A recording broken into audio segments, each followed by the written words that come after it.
네, 안녕하십니까, 민고고입니다. 오늘 같은 경우는 제가 보유하고 있는 코란도 투리스모라는 차량을 좀 소개하려고 합니다. 이 차량 같은 경우는 아주 먼 역사를 거슬러 올라가야 합니다. 2004년도에 처음 출시된 로디우스라는 차량의 사실상 페이스리프트 버전입니다. 로디우스라는 차량이 처음 나왔을 때도 저 중앙에 있는 계기판이 정말 괴랄하다는 생각을 했습니다. 그리고 지금은 이 디지털 계기판이 있지만 옛날에는 이 부분이 다 경고등으로만 이루어져 있었어요. 차가 상당히 크죠. 진짜 딱 봐도 말도 안 되게 큰 느낌을 받을 수 있습니다. 저도 이 차의 오너가 되기 전까지는 진짜 이딴 차는 누가 사는 건가 라는 생각밖에 안 했습니다. 우선 가장 압도적인 장점으로는 이 차량의 실내 공간은 타의 추종을 불허합니다. 제가 보유하고 있는 차량 같은 경우는 원래 9인승 차량이지만 4인승으로 구조 변경이 됐습니다. 그래서 2열에는 이렇게 독립 시트가 들어가 있으면서도 지금은 판매를 위해서 시트가 탈거된 상태입니다. 이제 제 차에는 시트를 다룰 수가 없어요. 그런데 원래 시트가 두 줄로 들어갈 수 있을 만큼 상당히 깊은 공간을 자랑하고 있습니다. 이렇게 보시면 공간감이 상당하다는 걸 느끼실 수 있습니다. 그리고 소렌토나 팰리세이드 같은 차량과 다르게 확실히 이 중앙의 통로가 넓습니다. 이 차량 같은 경우는 체어맨에 후륜 플랫폼을 가지고 만들었는데 체어맨 W 플랫폼이 아니라 체어맨 H 플랫폼에 가까운 차량입니다. 그러니까 여기서 장점 두 번째가 나옵니다. 이 승합 차량 중에서 후륜 구동이어서 스타렉스도 좀 비슷한 느낌이긴 한데 스타렉스보다는 조금 더 MPV에 좀 가까운 성향을 가지고 있고요. 그리고 그 당시 카니발과는 달리 사륜구동을 선택할 수 있다는 정도 장점이긴 했습니다. 이게 상시 사륜은 아니고 파트타임 사륜구동입니다. 쌍용의 디젤 엔진이 그렇게 나쁘지는 않습니다. 쌍용이 이걸 LET 엔진이라고 하는데 이게 한국형 디젤 엔진이라고도 합니다. R엔진도 상당히 훌륭한데 R엔진만큼의 감동을 느낄 수 있기는 해요. 생각보다 차가 잘 나가고 이 토크감도 저속에서 터져주는 게 이게 일상생활에서 운전을 하더라도 불편함이 느낄 수 없었습니다. 그리고 제가 구매한 차량 같은 경우는 이렇게 리무진 시트 작업이 되어 있는데 이 시트도 상당히 편안합니다. MB 5단 변속기가 들어가 있어요. 그래서 쌍용차들 같은 경우 코란도 C는 이 비트라 미션이 악명이 좀 높고 i10 미션으로 개선이 되었다고는 하지만 i10 미션이 달린 차량 같은 경우는 중고가가 상대적으로 좀 더 비쌉니다. 제가 생각했을 때는 미션 수리비만큼 거의 차이가 나는 것 같아요.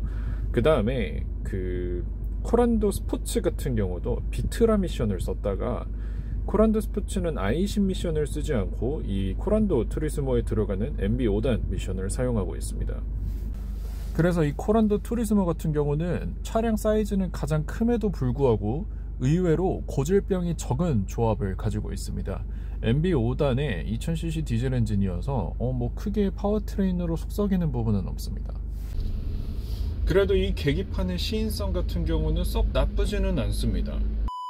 사이드미러 기어의 톱니가 잘 망가지는 문제가 있어서 이 사이드미러가 제 차 같은 경우도 이게 접히다가 많은 증상이 있습니다. 그런데 이거는 장안평에서 잘 고치시는 분이 한 5만원인가 7만원인가 고쳐주신다고 하더라고요.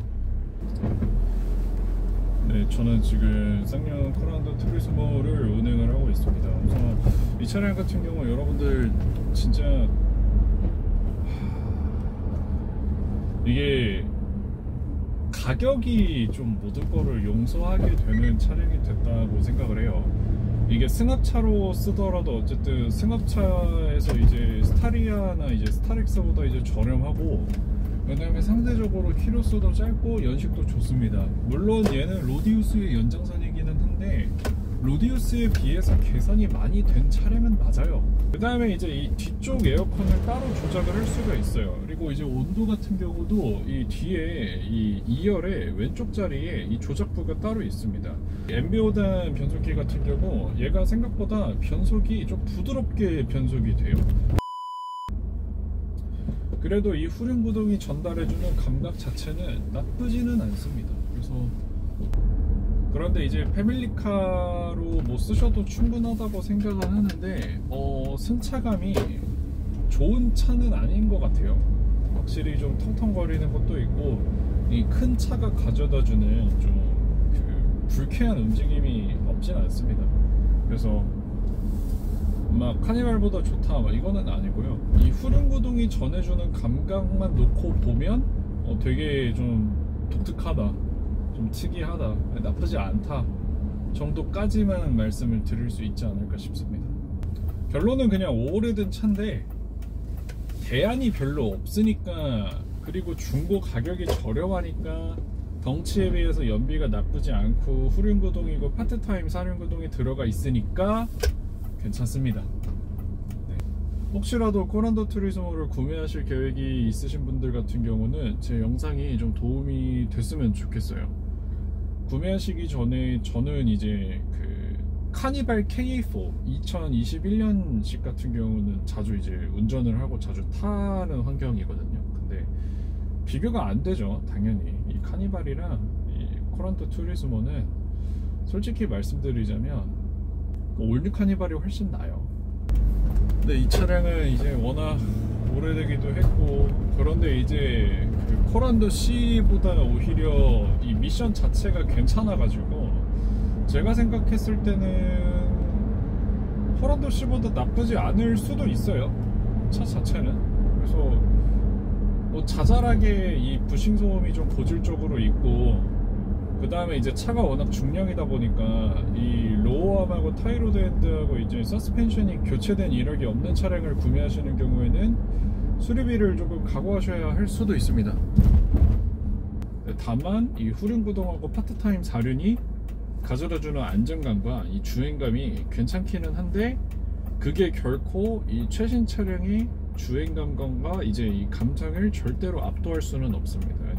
그래도 크게 잔병치레는 없으나 중고 매물 잘 구해 오셔야 하는 차량이기 때문에 꼭 괜찮은 매물 구해 오셔서 즐거운 카라이프 즐기시기를 바라겠습니다.